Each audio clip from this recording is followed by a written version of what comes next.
Hello and welcome to happyhealthpodcast.com. My name is Rita Rivera and I am your host as we explore alternative modalities to healing, well-being, and graceful aging. And today, my guest is Per Haaland. And Per was trained at the Rolf Institute of Structural Integration in 1989, completing his training as a certified advanced Rolfer in 1994. For the past 5 years, he has been an instructor at Dr. Ida Rolf's Institute in Boulder, Colorado, training new Rolfers.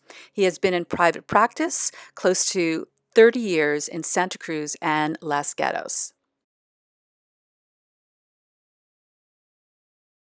So, good morning, Per Haaland, and welcome to Happy Health Podcast. Thank you. So, you are a Rolfer, and I have also had the experience of working with you, and I love your work, and I think you're super, super talented. And I'm just thrilled to have you join us on the show to talk to our viewers more about Rolfing. And I'd love to start off with hearing more about your background. I know you're originally from Norway, so can you say a little bit about your background and what drew you to alternative healing modalities and eventually to Rolfing?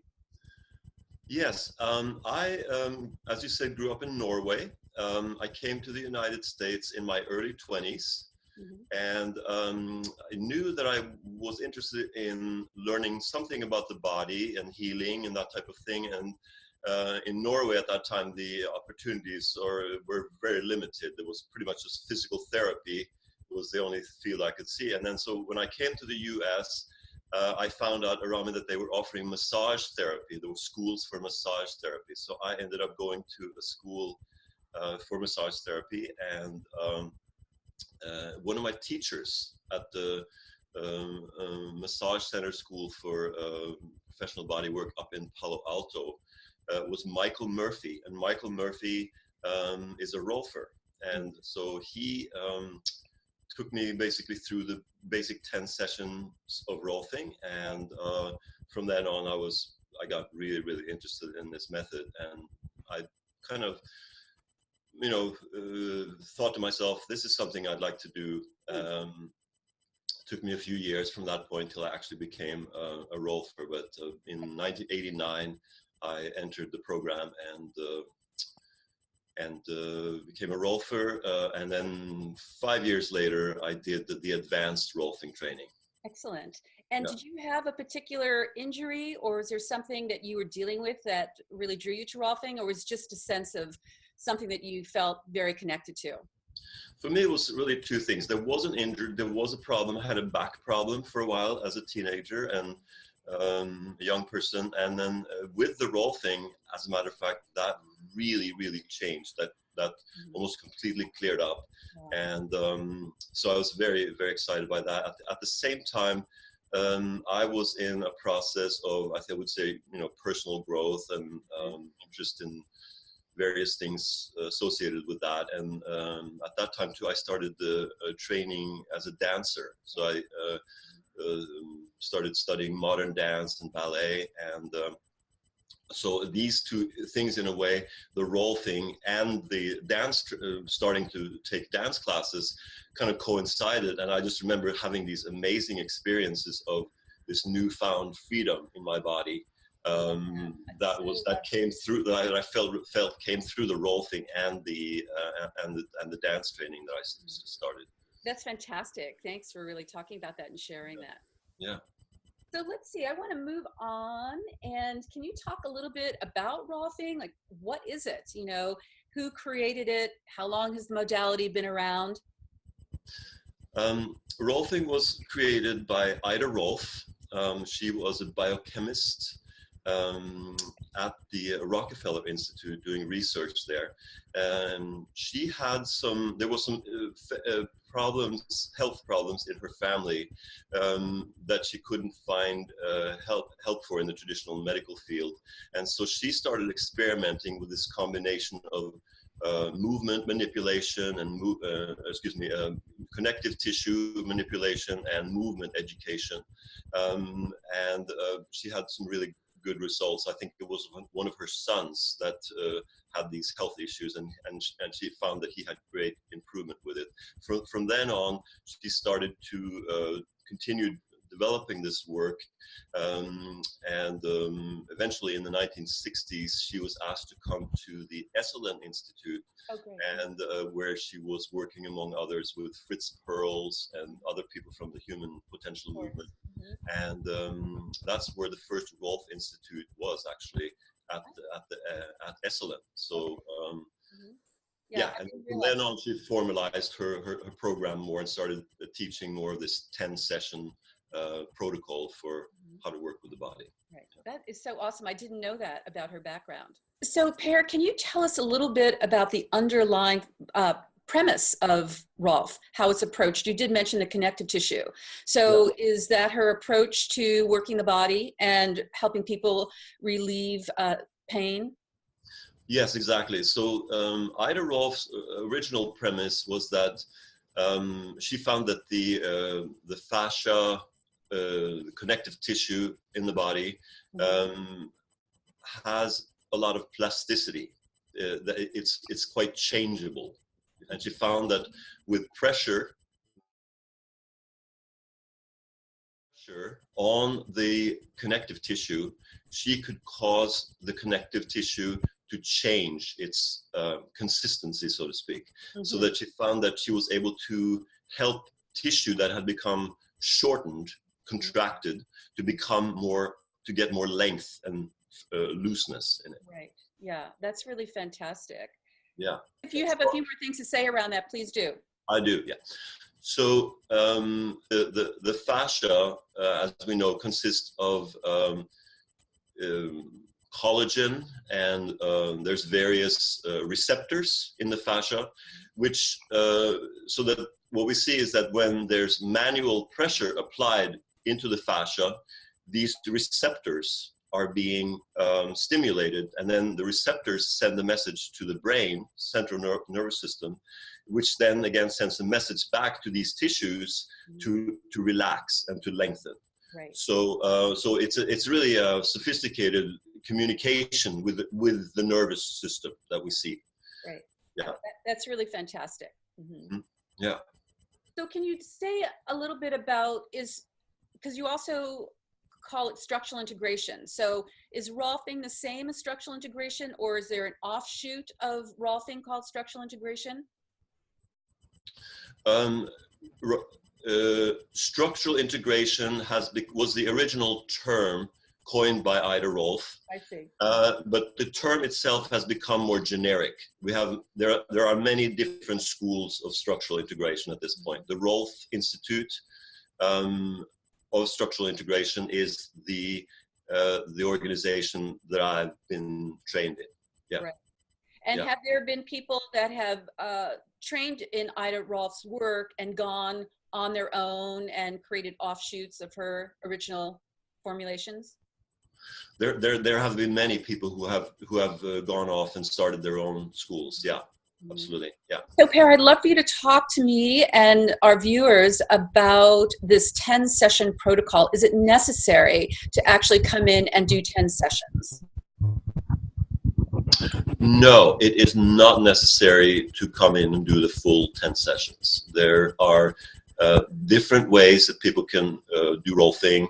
One can do an individual session. One can do a series of maybe 3 to 5 sessions. That's quite common.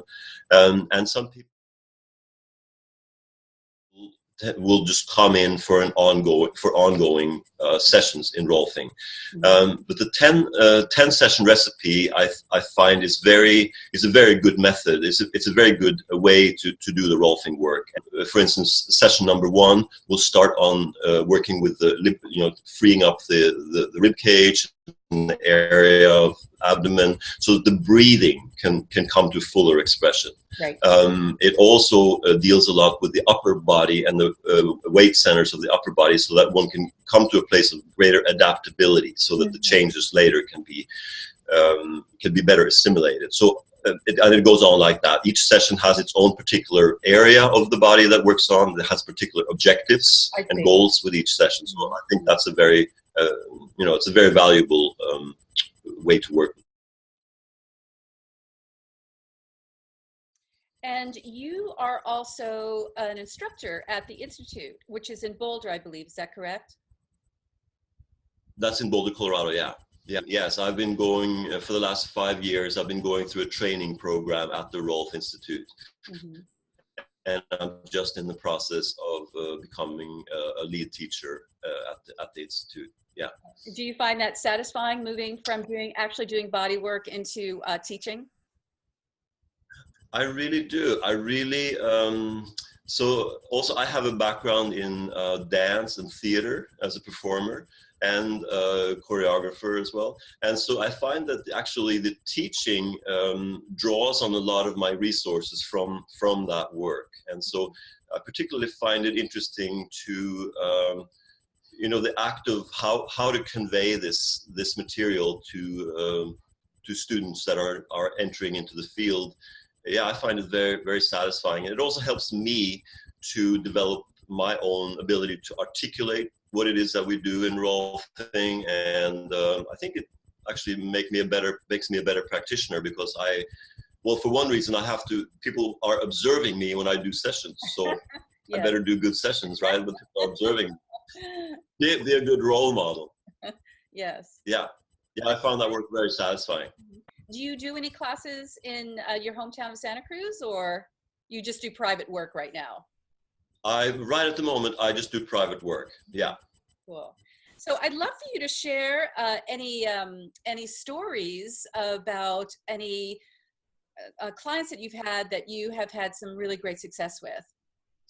Yeah. One person that comes to mind is this was a man in his 50s. He was an athlete, a bicyclist, and he had a very problematic issue going on in his groin area with a nerve that seemed to get inflamed, and it really caused him a lot of difficulty. He was not able to do his bicycling anymore. And through a few sessions together, we were working specifically doing some work with the nerve, that particular nerve that tended to get inflamed in him, and also some work related to some other back problems that he was having. Right. And so the work with the nerves is quite delicate. One has to really it's not so much a firm pressure into the tissue, but it's more of a delicate sort of trying to free the nerve from the surrounding tissues, because the nerve is like a little tube that has to glide through the tissues, and sometimes it literally gets glued to the surrounding tissue. So we want to help to restore the gliding capacity of the nerve, and we worked very specifically with this in his case, and we were able to get him to a place where he could get back on his bicycle and resume his athletic passion. So that was very satisfying. Yeah. I'm curious if there are any contraindications for people coming in and actually receiving a session.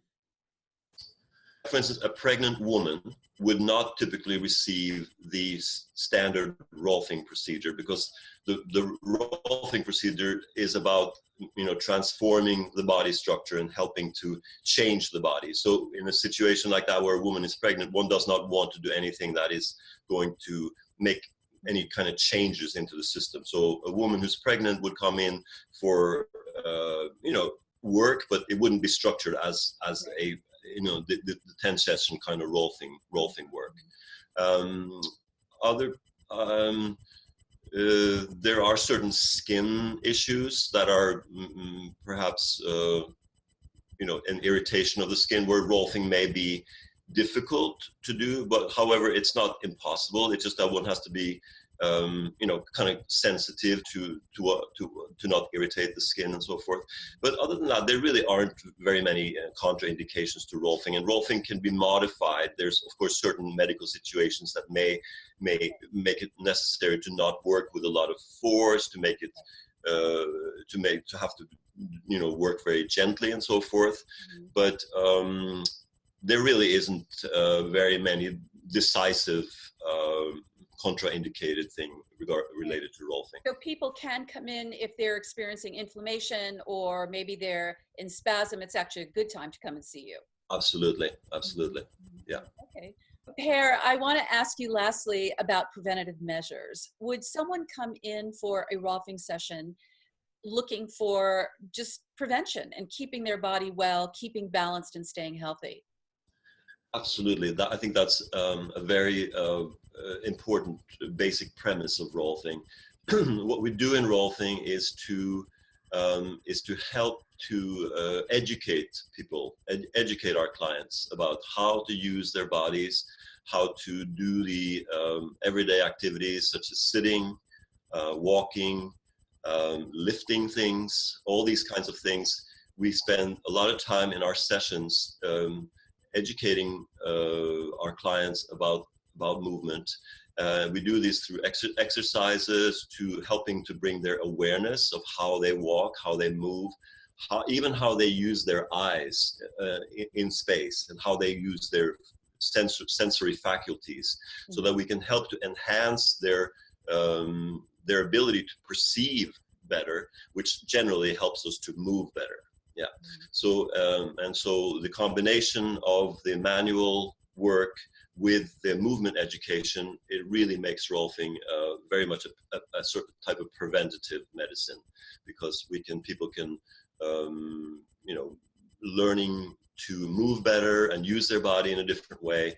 They'll be able to avoid in many times to avoid injuries, and to just develop habits that are going to serve them as they enter into older age. Right. Yeah. Fantastic. And you personally, I would assume, as a Rolf practitioner and also a mover and a dancer, I know your background, that it's helpful for you yourself in your own process as we move into our graceful aging patterns. So I'd love for you to say a little bit about that, how Rolfing and your background, even in movement, has helped you through times that maybe that you have injuries or just in the process of aging. Absolutely. Personal issue that I've been dealing with is a hip injury that probably was originated from dancing. Certain things that you do in dancing can be rather hard on the body, and so with this injury, I've sought the help of colleagues, Rolfers that I've worked with, and it has been an incredible help for me to navigate through this issue, and